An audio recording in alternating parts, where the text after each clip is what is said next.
Hello, my name is Jamal Cyrus, and I am one of the artists featured in Slowed and Throwed, the exhibition here at the Contemporary Arts Museum Houston, which is centered around the work of Houston's DJ Screw. The piece that I have in the show is part of a series of collages which I've been doing roughly since 2017 called the Jet Auto Archive. Many people know about the Johnson Publishing magazine, Jet. Many have grown up with it. I grew up with it myself. And as I started to learn more about the magazine, I found out that it played a very important role in the civil rights struggle here in the United States. And so hearing about that history and then seeing what the magazine would later become in regards to primarily being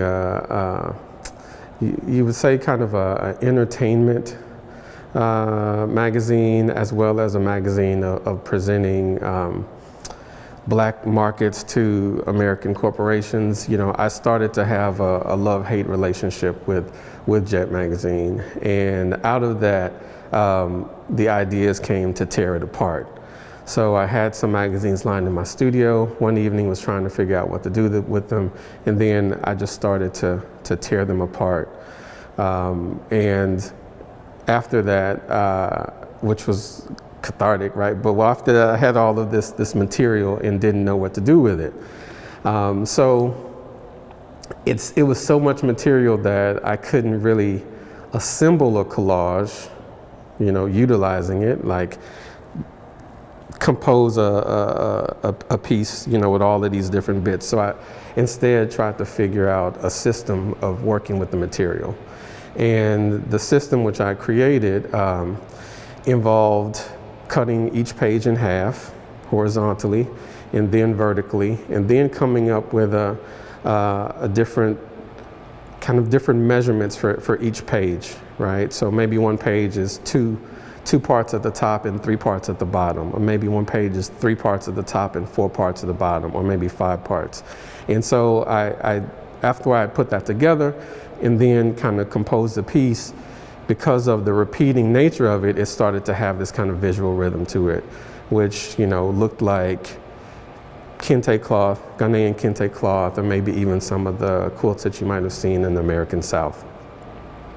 So this was a happy accident, because this is actually something which I had been trying to, very inspired by over the years, but also trying to figure out how to work these things into what I did, to my work as an artist. So the piece here that we have for the show is called For the Tooth South Sides, and involves a Jet magazine which was covering with 3 different blues musicians, 2 of which had a connection to Houston. The first is B.B. King. The next one was Albert King, and then Bobby Blue Bland. Both B.B. King and Bobby Blue Bland had a connection to Houston in regards to, I think, being on the early R&B label Duke Peacock that was run by a gentleman named Don Roby. And so because of that connection, as well as because of, you know, DJ Screw being a Houston kind of musical force, I was, you know, connecting these 2 things in my mind.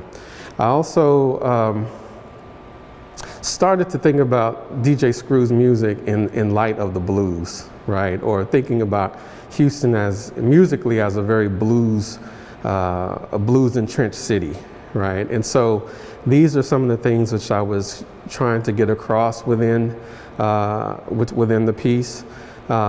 There's also the inclusion of a conch shell, which I use in my work to refer to 2 things. One, which is a conch shell horn, right? About the ability to make it into a musical instrument, but also to refer to the sea, right?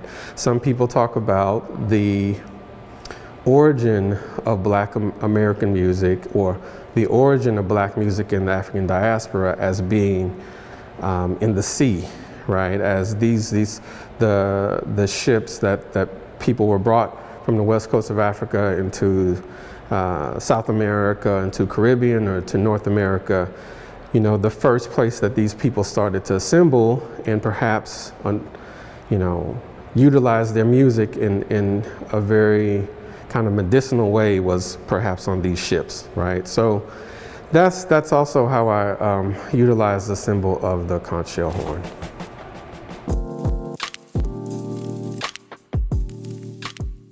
I'm not a musician, but often in my work I do make these correlations between music and visual art.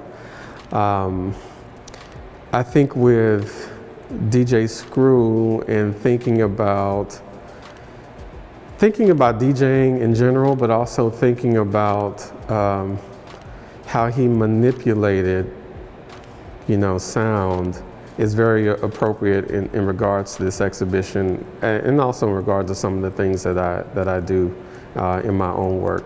You know, DJing is collage work, you know, by its nature, but then he took a step further with changing the tools, you know, the record player, and to where he could get these other sounds out of it that were not really, that couldn't exist in the same way before. And I think that's a important thing to note about his work, and to think about this person who started out in such a DIY fashion, you know, still, his moves still have repercussions in music that's being made, you know, today.